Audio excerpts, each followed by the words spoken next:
સાબરકાંઠામાં અંધશ્રદ્ધાનો કહેર, ડાકણના વહેમે વ્યક્તિની કરપીણ હત્યા. સાબરકાંઠા જિલ્લામાંથી એક અત્યંત ચોંકાવનારી અને શરમજનક ઘટના સામે આવી છે. 21મી સદીમાં દુનિયા વિજ્ઞાન અને ટેકનોલોજીમાં આગળ વધી રહી છે, ત્યારે હજુ પણ અંધશ્રદ્ધાના કારણે નિર્દોષ લોકો જીવ ગુમાવી રહ્યા છે. સાબરકાંઠાના વિજયનગર તાલુકાના ગાડીવાકડા ગામે ડાકણ હોવાની શંકાએ એક પરિવાર પર જીવલેણ હુમલો કરવામાં આવ્યો, જેમાં એક વ્યક્તિનું મોત નીપજ્યું છે. માહિતી અનુસાર ગામના જ રહેવાસી કમળાબેનને ડાકણ માની ગામના કેટલાક લોકોએ તેમના પરિવારને નિશાન બનાવ્યો હતો. ટોળાએ તેમના ઘર પર પથ્થરમારો કરી ભારે આતંક મચાવ્યો હતો. આ દરમિયાન મનુ રામજી ડામોર નામના વ્યક્તિ પરિવારને બચાવવા માટે વચ્ચે પડતા હુમલાખોરોએ તેમના પર તીક્ષ્ણ હથિયારો વડે ઘાતક હુમલો કર્યો હતો. ગંભીર રીતે ઈજાગ્રસ્ત મનુ ડામોરનું સારવાર દરમિયાન મોત નીપજ્યું હતું, જ્યારે પરિવારના અન્ય 2 સભ્યો પણ ગંભીર રીતે ઘાયલ થયા છે. આ ઘટનાએ સમગ્ર વિસ્તારમાં ચકચાર મચાવી દીધી છે. સાથે જ વનવાસી વિસ્તારોમાં હજુ પણ અંધશ્રદ્ધા અને અજ્ઞાનતાનું પ્રભુત્વ હોવાના ગંભીર સવાલો ઊભા થયા છે. પોલીસે સમગ્ર મામલે ગુનો નોંધી આગળની કાર્યવાહી હાથ ધરી છે. પોલીસ સ્ટેશન વિસ્તારના ગાડી વાંકડા ગામે એક હત્યાનો બનાવ જે છે એ બનેલ છે.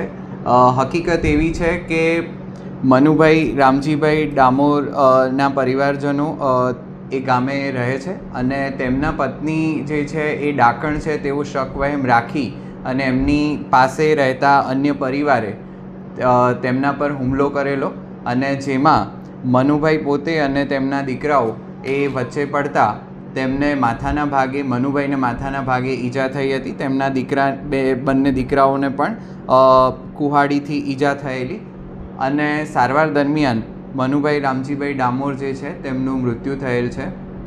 આરોપીઓ કુલ 12 આરોપી છે અને આરોપીઓ પણ ગાડીવાકડા ગામના જ છે, અને એ પૈકીના 8 પુરુષ અને 4 મહિલા આરોપીઓ છે.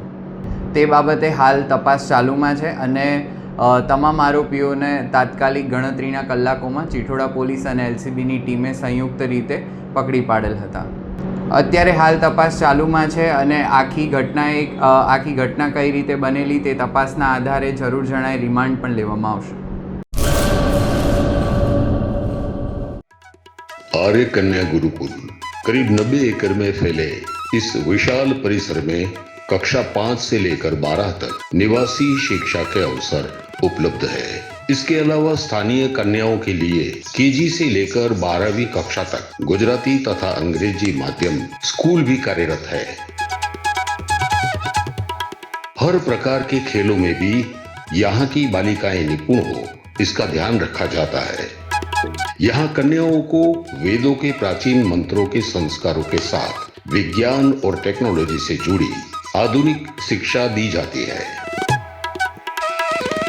बालिकाओं को विभिन्न कलाओं में पारंगत बनाने के साथ संस्कारों का सिंचन इस गुरुकुल की विशेषता है.